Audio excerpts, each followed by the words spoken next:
Imagina un cielo oscurecido por el polvo. Miles de jinetes se acercan como una tempestad. Son los hunos, y a su cabeza cabalga Atila, el azote de Dios. Un nombre que aún hoy susurra miedo en los huesos. ¿Quién fue este hombre que sembró el terror en el corazón del Imperio Romano?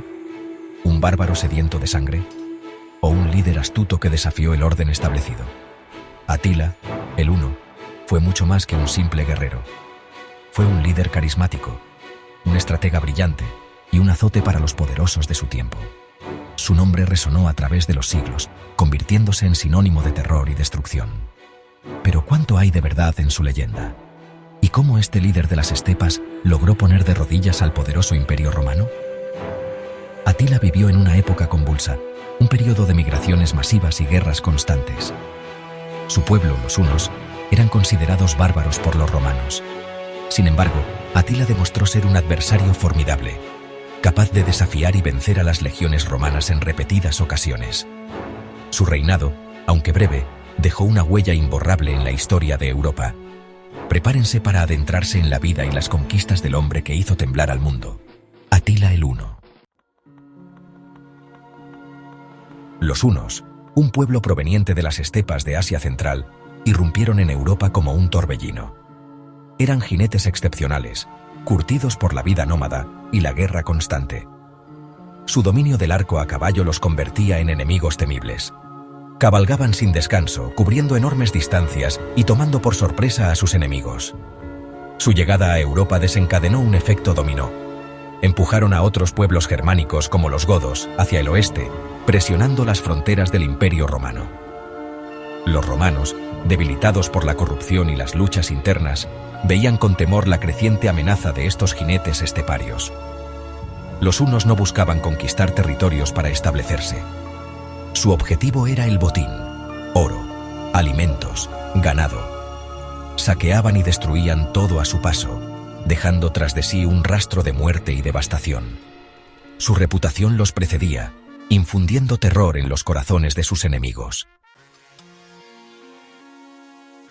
En este contexto de miedo e incertidumbre, surge la figura de Atila.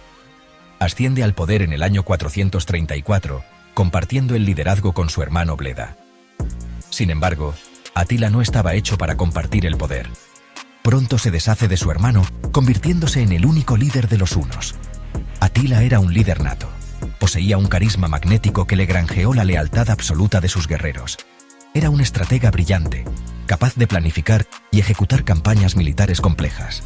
Pero también era un hombre despiadado, conocido por su crueldad y brutalidad. Allí donde he pasado, la hierba ya no crece, se dice que proclamó Atila. Una frase que resume a la perfección la ferocidad de su reinado. Bajo su liderazgo, los hunos se convirtieron en una fuerza imparable, extendiendo su dominio desde las estepas rusas hasta el corazón de la Galia. Las campañas militares de Atila fueron una sucesión de victorias aplastantes. Saqueó ciudades como Metz, Tréveris y Estrasburgo, sembrando el terror a su paso. Los ejércitos romanos, otrora invencibles, se veían superados por la movilidad y la ferocidad de los hunos. La batalla de los Campos Cataláunicos, en el año 450 y uno después de Cristo, fue uno de los enfrentamientos más sangrientos de la época. Atila, al frente de un ejército formado por hunos y otras tribus aliadas, se enfrentó a las fuerzas del general romano Aecio y el rey visigodo Teodorico I. La batalla fue una carnicería, con miles de muertos en ambos bandos. Aunque la batalla no tuvo un vencedor claro, la leyenda cuenta que Atila, con la fiereza de un lobo herido, se mantuvo firme en el campo de batalla. A pesar de la resistencia, Atila no cejó en su empeño. Al año siguiente, en el 452 después de Cristo, invadió Italia, saqueando ciudades como Milán y Aquilea. La ciudad de Roma, el corazón del imperio, parecía estar al alcance de su mano. Sin embargo, por razones que aún hoy se debaten, Atila decide no saquear la ciudad eterna. Algunos historiadores apuntan a una posible epidemia en sus filas, mientras que otros hablan de una intervención divina. Lo cierto es que Roma se salvó de la destrucción. La muerte de Atila, en el 453 después de Cristo, marcó el principio del fin para el Imperio Huno. Las causas de su muerte son inciertas. Las crónicas hablan de una hemorragia nasal después de una noche de excesos en su boda. Sea cual sea la causa, su desaparición dejó un vacío de poder que sus hijos no pudieron llenar.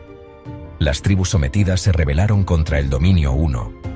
En la batalla de Nedao, en el 454 después de Cristo, una coalición de pueblos germánicos derrotó al ejército huno, marcando el fin definitivo de su imperio. En pocos años, el imperio que Atila había forjado con sangre y hierro se desvaneció como el humo en el viento. Su imperio no le sobrevivió, pero su leyenda se agigantó con el paso del tiempo. Atila, el azote de Dios. Un nombre que evoca terror, fascinación y controversia. Para los romanos, fue el enemigo a las puertas, el bárbaro que amenazaba con destruir su civilización. Para otros pueblos, como los hunos, fue un héroe, unificador y libertador. Su figura ha sido mitificada a lo largo de los siglos. En la Edad Media, se le representó como un personaje demoníaco, un castigo divino por los pecados de la humanidad. En el siglo XIX, el romanticismo lo recuperó como un símbolo de la fuerza salvaje y la libertad. Hoy en día, Atila sigue fascinando e intrigando a partes iguales. Su historia nos recuerda la fragilidad del poder, la capacidad destructiva del ser humano y el poder perdurable del mito. Atila, el Huno, un nombre que resuena a través de los siglos, recordándonos que la historia la escriben los vencedores, pero la leyenda la construyen todos.